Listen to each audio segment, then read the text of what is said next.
Hi everyone, it's Jen here from Tarot Spirit, here for your weekly reading. I hope everyone had a really nice week. Um, I'm using my Aleister Crowley Thoth deck today. This was the first deck I ever bought over 25 years ago. I remember going into this spiritual store. I think I was in college, and being so freaked out about how to buy a deck and everything. I was treating them like they were some, I don't know, magical things, which in some ways I think they are, but really they're just, cardboard cards too. So I remember just it being a magical experience regardless, which was a kind of a cool memory to have. But okay, so let's get on to it. So at the bottom of the deck here, we have the Five of Pentacles, which in this deck is the key word is worry, which I think is a that descriptor word makes sense. So this to me is a card about poverty consciousness, just feeling lack, and you never have enough, and no one thinks about you, and it's a little bit of a pity party, I think. So be careful this week not to get too, if you're feeling short on cash, or you're feeling a little shut out from someone that maybe you had a tiff with, or a little bit lonely, um, which is fine. And we all feel that way sometimes. So don't beat yourself up about it, but make sure you're looking at the big picture and not hyper focused on something, especially, money. Like, oh, if I had only won Powerball. I still think winning Powerball would make me very happy. I mean, I'm happy anyways, but I think that would solve a lot of problems. They say, oh, Powerball won't make you happy. Well, I don't know. I think it'd make me very happy. But, just be careful to look at the big picture so you don't get too, if you just focus on one thing and get a little obsessively worrying about it, it can bring you down much further than the actual situation warrants. So just be careful about that, to be gentle with yourself and remember the positive things that you have going on in your life. The Knight of Cups. I've been seeing cups, Page and Knights of Cups coming up this week, and other readers' readings on YouTube. Oh, you know what though? This is the Thoth deck, so this is actually the King. I've been seeing all the court cards of cups come up. So this is really the King of Cups. Sorry, I haven't read with this deck in a long time. So he is more of an offering, because he's holding up this cup. He's on a horse like the knights, but it really is the highest court card in this deck. So to me, I'm going to read it though a little bit more like a knight, because to me it's like an offering. It's like a change. Um, it feels like something coming or going in the emotions department. So I think with the Five of Pentacles already on the table, we just need to be mindful. It could be a thing that we even, like someone offers us maybe love or friendship or something. I'm kind of thinking love, and we kind of have been maybe feeling lonely like the Five of Pentacles and wanting someone. But then we sort of freak out about it for some reason. That just came to mind for some people. But a shift in emotions, a change in emotions, emotional maturity. So to me, this is saying that when we do feel that Five of Pentacles energy, we're going to be able to talk ourselves down and through it. And that's what emotional maturity is.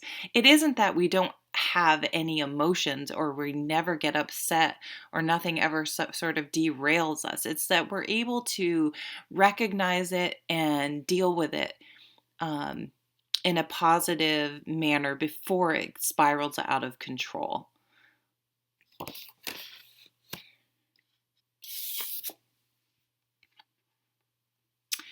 And the Princess of Swords, or the Page of Swords.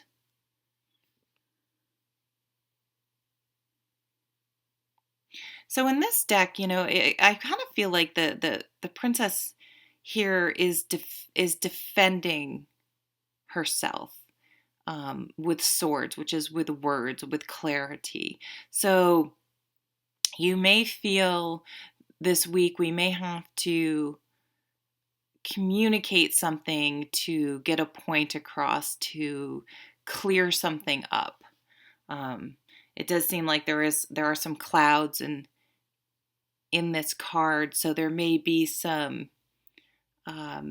miscommunication, and we are still in Mercury retrograde, so that's not unexpected. I can definitely relate this to me. I feel like right now, anytime I try to communicate anything with my son's school, it meets a brick wall, and I'm really struggling with how to best communicate it without people being so defensive, trying to get my point across without making things more tense. It's really tough, but trying to take the emotions out is always the best thing to do, and super difficult when you're dealing with things like your children, or things that are emotionally attached to. So that's a good lesson for me this week. And again, it goes back sort of to the Knight of Cups and this worry card of just being thoughtful and mindful of why you might be feeling a little, and I don't see this as a big thing, but if you do get those little moments of sort of worry, or going down that worry spiral, to try to cut away the emotion and get some clarity of your thoughts, clear away those clouds that are cluttering up your thinking, so you can approach it in a productive manner. Ooh, and the Fool. I love the Fool card. He's my favorite. I listened to a lot of tarot podcasts, and they were talking about the Fool. And people, rightly so, read the Fool as naive, just sort of going for it without really weighing the consequences. But I put him firmly, he's 0, so he's not necessarily at the beginning or end. It's a circle. But I put him, if he was to be either on the top or the bottom of the major arcana, firmly at the top, because I feel like, if you try to worry about every single lesson of every single major arcana card before while you're doing something or embarking on something, you'll never do anything, because it's impossible to please everyone, be completely balanced. It's just not possible for human beings. So sometimes you just have to go for it. And now that this card's on the table, I'm sort of seeing the Knight and the Princess different, because there's a lot of action in those cards. So I feel like we do need to take action, and that maybe we're a little bit worried about it. And that's why the worry card came up, of how to best approach it. But we do need to approach it. So I would say just, get clear on what's the emotional part, what's the, clear thinking part, the head and the heart, and sort of maybe do some journaling, or make some lists, or talk to a good friend that always tells you the truth, and sort of get things sorted out in your brain, but then definitely take action. So, defending yourself without being defensive is always, sort of the energy I'm feeling this week. But with the Fool, if we can get over that worry and take the action, even though we're a little bit uneasy about it, I think it's really going to benefit us. So don't be afraid to move forward. I know it's Mercury retrograde, and people always tell you don't do anything, but my God, I just don't even think I don't know. I still kind of just go along, and just mindful that if my computer glitches or there's little hiccups, like, oh yeah, haha, it's Mercury retrograde, but I don't stop my life for it, because I don't think that's possible. There's never, it's almost like there's never a perfect time. There's rarely a perfect time for something. So you kind of just have to go with the flow and take things as they come. So I feel like there is a definite move to action this week. And I think we're going to approach it, in a mature manner, and not get too emotional, as counseled by the King of Cups.